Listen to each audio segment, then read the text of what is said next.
Hello दोस्तों, नमस्कार। Welcome back to curious Sharif for the daily dose of football.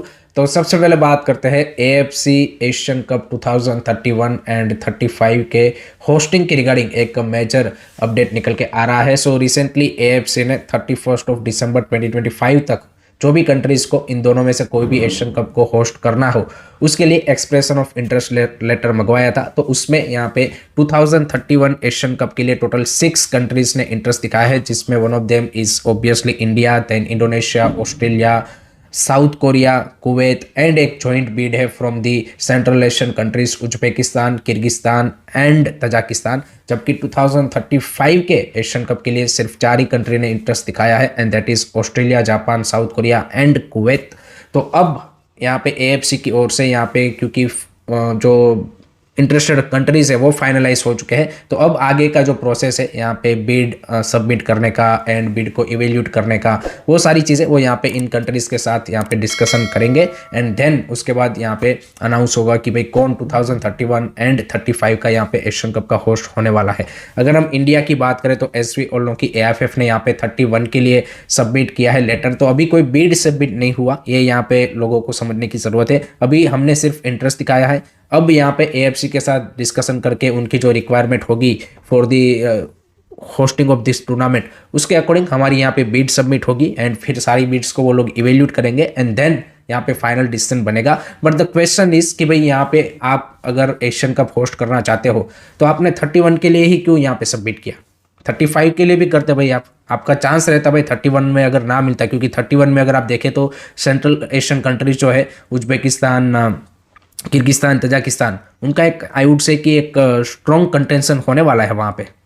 तो अगर इंडिया या फिर सीरियस था इस मैटर में कि हमें होस्ट करना ही है Asian cup, then I think they should have gone for the 35 also. And 2027 again यहाँ पे बार बार डिस्कशन में निकल के आता है कि 2027 was the best bet, but वहाँ पे जो एक कल्याण चौबे के रिजीम ने आते ही यहाँ पे ब्लंडर किया था और वहाँ पे एक उन्होंने सऊदी के साथ आई डोंट नो किस तरीके की डील की कि यहाँ पे उन्होंने उनको कैकवॉक दे दिया। बट लेट्स सी 31 के लिए किस तरह की हमारी बीट सबमिट होती है। और सीइंग करंटली एएफएफ फाइनेंशियल यहाँ पे situation, I think it's gonna be difficult. No doubt government का हेल्प रहता है इसमें, बट यहाँ पे आपका एज अ फेडरेशन भी यहाँ पे फाइनेंशियली उस कंडीशन में होने चाहिए कि आप यहाँ पे इन चीज़ों को सही तरीके से ऑर्गेनाइज कर पाओ। सो 31 के लिए भाई कंटेंशन में लोग भी ज़्यादा है and I think Indonesia and central Asian country, मेरे को लगता है कि उनकी जो यहाँ पे आई वुड से कि चांसेस है वो ज़्यादा दिखते हैं। बट लेट्स सी किस तरह से यहाँ पे हमारी ओर से बीडिंग होता है या फिर की ओर से किस तरह से चीज़ें यहाँ पे नेगोशिएट की जाती है, उसके ऊपर काफ़ी सारी चीज़ें डिपेंड करेगी। आपके क्या थॉट्स है, आपकी क्या ओपिनियन है, कमेंट सेक्शन में ज़रूर बताइए। सेकंड बात करते हैं भाई आईएसएल 25-26 के रिगार्डिंग। तो भाई फैन कोड एसवी ओल्नो की यहाँ पे इस सीज़न के ब्रॉडकास्टिंग पार्टनर बने हैं, तो उन्होंने इस सीज़न के आईएसएल का जो यहाँ पे सीज़न पास है वो भी यहाँ पे अपने ओटीटी प्लेटफॉर्म के ऊपर अनाउंस कर दिया है and that is at the price of 299 rupees, यानी कि 299 रुपये में आप इस सीज़न का पूरा आईएसएल फैन कोड के प्लेटफॉर्म के ऊपर देख पाएंगे। That is 1 match is equal to 3.289 rupees. तो 3.5 रुपये भी नहीं है आपको एक मैच को पे करने के लिए। और अगर आप एक सिंगल मैच का पास लेना चाहते हो तो वो उन्होंने प्राइस रखा है 9 रुपीज़।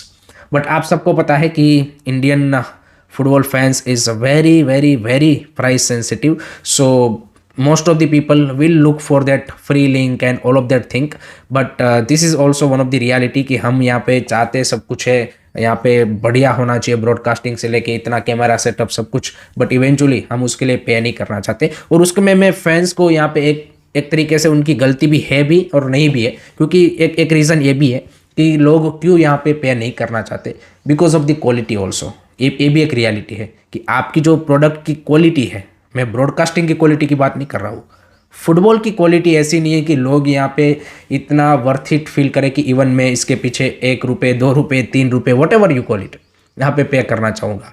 और दूसरी तरफ ये सिनारियो ज़रूर है कि भाई यहाँ पे अगर आप इंडियन फुटबॉल में इन्वेस्टमेंट चाहते हो, यहाँ पे लोग चाहते हैं कि आपको बेटर क्वालिटी का सब कुछ मिले, तो उसके लिए आपको भी यहाँ पे इन दिस मैनर कंट्रीब्यूट करना पड़ेगा। बट मेरे को एक इंसिडेंट याद आता है कि 1-1.5 साल पहले जब फैन कोड पे ही एक मैच था इंडियन नेशनल टीम का, एंड उस टाइम पे हम हमारे चैनल पे वॉच अलॉन्ग कर रहे थे एंड आई थिंक उस मैच का पास था 15 रुपये और लोग इतना ज़्यादा भाई यहाँ पे आके फ्री लिंक का डिमांड कर रहे थे। तो दैट शोज कि भाई यहाँ पे लोगों को नेशनल टीम के मैच के लिए भी अगर 15 रुपये खर्च करने में दिक्कत आ रही है देन तो आई थिंक ये वो डिफिकल्ट है, बट लेट्स सी यहाँ पे ये प्राइसिंग रखा गया है। एंड टीवी के लिए fan code eight the moment यहाँ पे जो रीजनल टीवी चैनल्स है उनके साथ डिस्कशन में है, जैसे कि भाई यहाँ पे साउथ में एशिया नेट हो गया या फिर यहाँ पे बंगाल में ईटीवी बंगाली या फिर इस तरह के जो लोकल चैनल्स हैं वहाँ के उनके साथ रीजनल चैनल के साथ बातचीत कर रहा है ताकि वहाँ पे वो टीवी में दिखा पाए। एंड ऑल ओवर इंडिया के लिए लेट्स सी यहाँ पे किसको वो ऑन बोर्ड लाते हैं। तो इस तरह का प्लानिंग उनका एट द मोमेंट चल रहा है। But this is the update regarding where to watch ISL this season. आप मेरे को बताइए कि क्या आप ये पास लेके मैच देखेंगे, कमेंट सेक्शन में ज़रूर बताइएगा। नेक्स्ट उसके बाद बात करते हैं भाई यहाँ पे केरला ब्लास्टर के होम ग्राउंड के रिगार्डिंग भाई यहाँ पे एक इंटरेस्टिंग अपडेट आ रहा है। तो अब खबर ये आ रही है कि भाई यहाँ पे जेएलएन कोची में भी शायद वो खेल सकते हैं क्योंकि जो ईएमएस कॉर्पोरेशन स्टेडियम कोझिकोड का है वो अभी रेडी नहीं हो पाया है। एंड जेएलएन कोची भी अभी रेडी नहीं है, बट उन्होंने बोला है कि हम 20 तारीख तक यहाँ पे रेडी करके आपको दे देंगे। एंड थोड़ा सा यहाँ पे आई थिंक जो रेंट है उसमें भी यहाँ पे ईएमएस कॉर्पोरेशन स्टेडियम में यहाँ पे जो कंपेयर टू गोकुलम केरला से लिया जाता था उससे या फिर सुपर लीग केरला में जो रेंट लिया गया था उससे ज़्यादा यहाँ पे केरला ब्लास्टर से डिमांड किया जा रहा है। तो there is a lot of things going on, but अभी तक केरला ब्लास्टर कहाँ पे खेलेगी वो फाइनलाइज हुआ नहीं है। सो लेट होप्स जल्द से जल्द ये सिचुएशन क्लियर हो एंड केरला ब्लास्टर का जो होम ग्राउंड है वो यहाँ पे फाइनली डिसाइडेड हो ताकि भाई यहाँ पे फैंस को भी एक क्लैरिटी मिले कि भाई कहाँ पे हम हमारी टीम को खेलते हुए देखने को मिल सकती है। So what do you think about this, comment section में जरूर बताइए।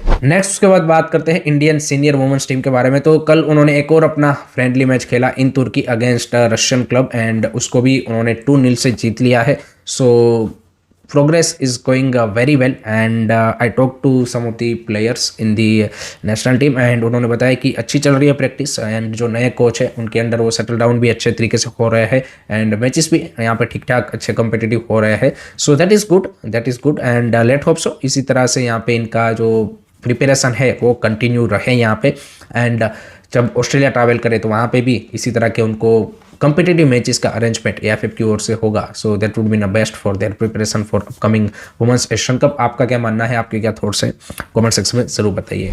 नेक्स्ट उसके बाद बात करते हैं साफ अंडर 19 वुमेन्स चैंपियनशिप के बारे में कि जहाँ पे कल भाई इंडिया ने भाई भूटान की टीम को बिल्कुल पेल दिया है और 8-0 से उनको हरा के फाइनल में अपनी जगह पक्की कर ली है। And that was in a way expected because India under 17 चाहे भले ही बांग्लादेश के सामने प्रीवियस मैच हार गई थी but Bhutan was the team की जिनके सामने डेफिनेटली यहाँ पे हमारी टीम वॉज सुपीरियर एंड उसी तरह से खेली। फर्स्ट हाफ में ही 7 गोल मार दिए थे एंड उसके बाद यहाँ पे सेकंड हाफ में एक और गोल आया और उसके चलते 8-0 का हमने विन लिया। बट अब जो चैलेंज है वो है फाइनल में अगेंस्ट बांग्लादेश की, जिनका भाई इस टूर्नामेंट में अभी तक का जो परफॉर्मेंस रहा है ज़बरदस्त रहा है। आई डोंट थिंक सो कि they have considered a single goal. So India को भी 2-0 से हराया, नेपाल को 4-0 से हराया है उन्होंने एंड भूटान को 12-0 से हराया है। So they are coming up with the great form and let's see हमारी टीम अब किस तरह से सेकंड टाइम बांग्लादेश को यहाँ पे चैलेंज दे पाती है। I think that would be a really interesting thing to सी।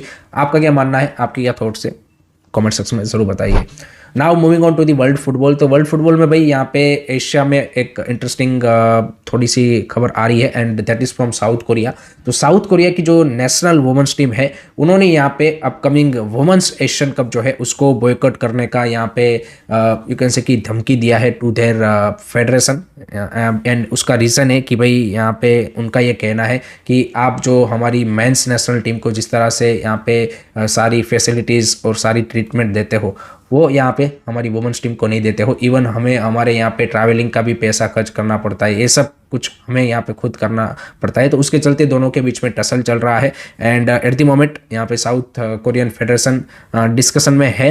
तो आई थिंक कोई ना कोई यहाँ पे वो फाइनल सॉल्यूशन निकाल लेंगे एंड उनका जो कैंप है वो मिड फरवरी से लगने वाला है। So that is the issue going on at the moment between South Korean national women's team and their federation. Let's see कैसे वो सॉर्ट आउट करते हैं एंड अगर सॉर्ट आउट नहीं होता है then it's a big blow for women's Asian cup to not have a team like South Korea, but I think हो जाएगा at the end of the day.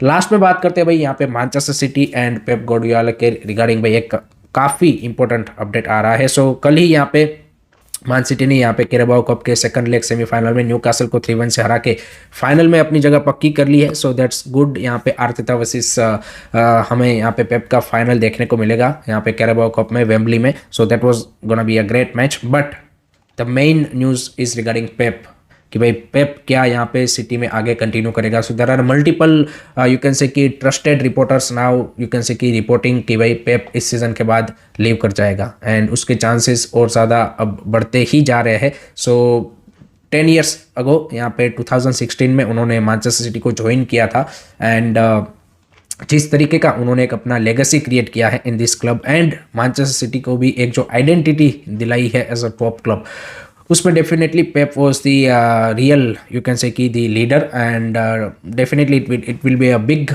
Miss for City and their fans. But I think everything has end. So City and Pep का भी जो ये journey है वो I think इस season के बाद ख़त्म होता हुआ दिख रहा है। What do you think about Pep and city's journey? Comment section में अपने थॉट्स जरूर बताइएगा। So that's it from my side guys regarding today's football news. I hope कि आपको वीडियो पसंद आया होगा। Keep supporting this channel, don't forget to like share and subscribe curious study. जय हिंद, जय भारत।